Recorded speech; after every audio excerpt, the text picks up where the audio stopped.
Let's talk about 2020, bitches! Behind closed doors, I'm a fool for your love. Hey guys, welcome back to my YouTube channel, and in today's video I'm going to be talking about my review of 2020. And hey guys, so this video isn't exactly the most entertaining video, so I just wanted to give you guys a heads up so that you guys don't think that my videos are normally this crap, even though I'm sure some of you do. Though I do feel like I do point out some really important topics that I feel like people should listen to, but yeah, it's okay if you don't. I am going to be trying to keep it very, very, very, very off COVID, because I think it's safe to say that 2020 has been hard for every single one of us, some more than others, in the sense of if they've lost loved ones or anything like that. So obviously I'm trying to keep it strictly about my life, but of course they do intertwine. So honestly, this year has been a very scary roller coaster, and not just because of COVID, but also because I have lost things in the last 2 years, and this year has just been really the cherry on top, shall I say, to all of that. Starting off with my hedgehog. In June, my hedgehog passed away. Here's a picture of him. His name was Murphy, and he was 3 going on 4 years old. And he just lied down and didn't wake up, which obviously, in the sense of that, was quite peaceful, but at the same time, And then 1 month, and I mean 1 month later, my cat unfortunately passed away. That really made my mental health go through the roof. So if you guys don't know, I do suffer with anxiety and depression, but like I felt like I got it pretty under control now, but that kind of just, it kind of spiked a bit really with my dog Leon, when he passed away 2 years ago, and then obviously my cat passed away, and again, she was with me for 16 years. That again made my mental health go through the roof, and I don't know, it was just a really tough time, which looking back on it, like, there were obviously better ways to deal with it, but it just really didn't help. And then obviously you're hearing things about COVID, and how many people are unfortunately passing away, and how many people are getting infected, and that just made me even more scared for my family. By this point, my dad, he got ill, and he had no immune system because of it. By this point, thankfully, his immune system returned at 99.9%, and obviously that was just amazing, but still scary. We had my sister and her boyfriend that lived 300 miles away, and that didn't help, because it was like, if something was to happen, we can't go, we're stuck here, we are in here, and it was very, very scary, and I just couldn't cope. I guess mentally, I just couldn't do it, and I know I said that this wouldn't be COVID related, but as I said, they do intertwine, and it was just scary, because obviously I was already missing my sister and niece loads, because it was like, at that time, I just wanted everyone to move back in and just be the family we used to be, where I had my 2 sisters and my 2 other brothers, and I don't know, I just wanted us to be under one roof, except this time we would also have all their partners and my niece and nephews, so it would have been very crowded, but it was like, this year has just really taught us, I feel like, a lot of us, about how much family really matters, and what it's really prioritized our lives, I guess, which I guess in a way is a good thing, in the sense, let's be honest, this, like, a lot of people's priorities were whacked up, so I feel like this year has definitely done us a solid favour in that sense. First of all, let's just talk about the government for a minute. Sort your shit out. It's hard to respect people when they are just making your life 10 times harder, and not because they're trying to help people, but because they don't even know what's going on themselves, which I get it, this year has been very unprecedented, but that's no excuse to kind of like mess people around and be like, I know that they are trying to help, but saying like, things, you can't do this, but you can do that, like, what? Especially with schools, like, I'm not saying this because I want schools to close, I'm saying it because it's like, hello, we have online classes now, which I know in a sense it's better to be face to face, but like, I'd rather be online than get a and get the COVID. Personally, and if you're like me, I work better at home. Even though there are a lot more distractions, I do work better in a very, very, very familiar environment. So I think it's better. Like, come on, you can't, especially with these new strains. It's just like, bitch, what the fuck? You can literally, look. Again, I know I'm supposed to say I respect the police, but again, this year has not taught us anything really about respecting police, since, again, a lot of police haven't really been respecting us, which is a whole different thing, which I will be getting into later in this video.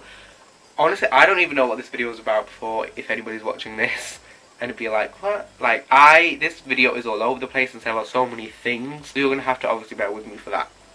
But, like, I kid you not, my sister lives in a tier 4 area, and it's, and she was like, people could literally drive in, nobody would be doing anything, like, there is no, really, system. I was like, it all depends on where you live, but where she lives, driving, like, the government really needs to sort their place out, and I know, I don't want to sound rude, but they do need to do more. I know they are doing so much right now, and obviously I respect them for the fact that they are trying their best. But come on, my sister said that you can literally drive into a tier 4, it wouldn't really happen unless you were very, very unlucky, and I think that that is just, I know it's not just on the police, like obviously it is also on the people that are driving into a tier 4 area, and you really need to be more considerate, since I know that you think it's ridiculous and that, but there is a global pandemic going on that is killing people, and you might not die or get any symptoms, but you can still be the reason somebody else dies, which I know is very dark and gloomy, but I feel like you need to be in this state, you need to be very cautious, and you need to think of things like that, since it's not something that it's going to happen in 1,000. It's something that is very, very, very, very, very highly likely to happen.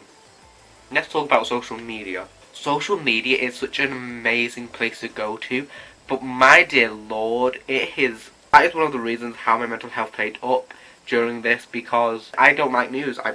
News is just full of, news is literally there to scare you. But people on social media has just been negative, and I know a lot of it has been to spread awareness, but I feel like we are just trying to change things 10 times.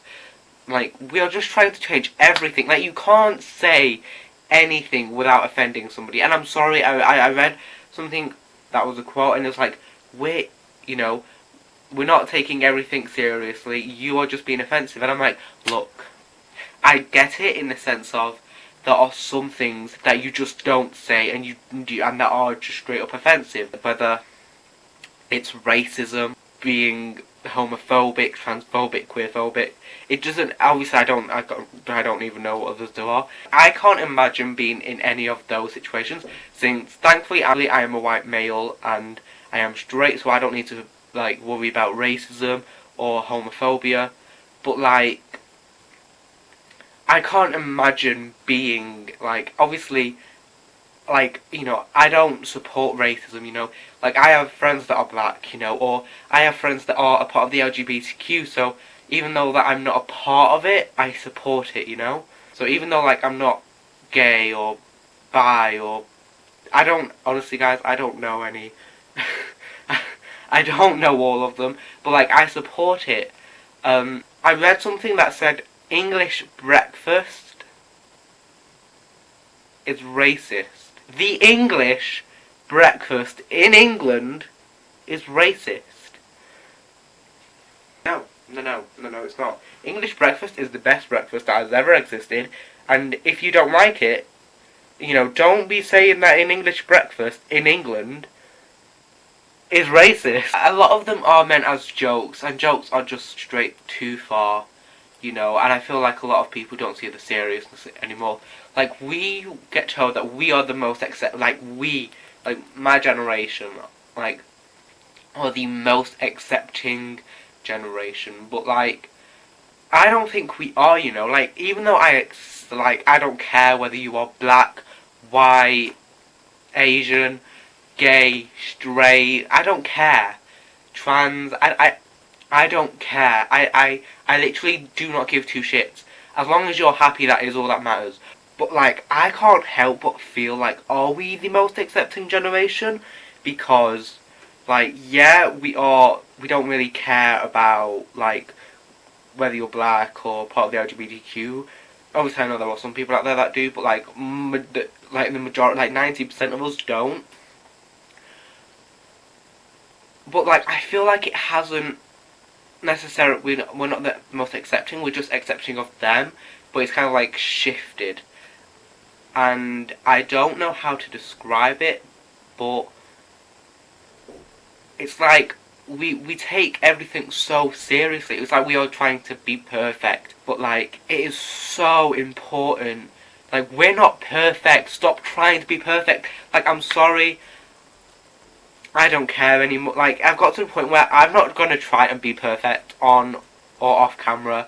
Or I'm not gonna worry about whether I offend somebody on social media, because I know what I am. I am not an offensive person. I am not racist. I am not homophobic. I am not anything like that. It's just like, you can't say anything without it being categorized as too serious or too funny or too offensive, or you don't care, and it's or racist or homophobic, and it's just like, no, guys, we're not. We need to come together, and I'm not, because I know I'm not any of that, and I do care about what I say, and I do think of what I say before I say it, or what I type, or what I write before I post it, you know, or what I'm saying in this video before I post it. I think of that, and like, surprise, if I thought it was going to be offensive or racist, like, or if I'm worried about what I say in this video, guess what? I will cuss it out. Like what I'm showing you guys, I don't care if I get hate comments or anything like that, because I'm because I'm posting it. So if you're hating, I don't actually care, because I'm allowing you guys to hate, because I don't care if you hate. I'm allowing you, like, I'm opening myself up. So if I didn't want hate, I just wouldn't make this video or post it. So I'm not gonna. So and I feel like I do get, I guess, frowned upon all of that, because I'm not trying to be like this macho guy. Like, I'm not. First of all, I'm not the type of guy that I know I don't have the deepest voice. I know that I don't have the best body. I know that I'm not the most macho like man ever. I am quite sensitive in a sense, and I do, but I am quite shy and reserved. And to be fair, I don't like to go out my comfort zone, but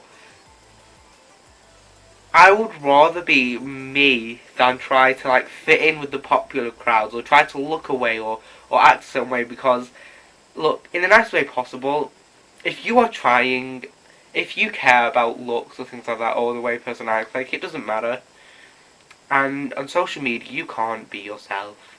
So, and that is why I love YouTube so much, since you get recognized for being yourself, because nobody's going to want to try and see somebody that is always too serious. People go to YouTube to be happy or for information, and that is what I want to do as a career, you know. And I know I am a very, very, very, very minor YouTuber, but I want it to be my career, not because of the fame or the subscribers, but I like doing this. This brings me joy. Talking to my camera brings me joy, and posting it brings me joy. So I'm me here, because technically it is just me and a camera, so I feel like I can be myself with yous. And that is what I like about YouTube. So, but anyway, guys, if you guys enjoyed this video, make sure to give it a huge thumbs up, subscribe, and turn on post notifications so that you guys can be notified every single time I upload. Goodbye.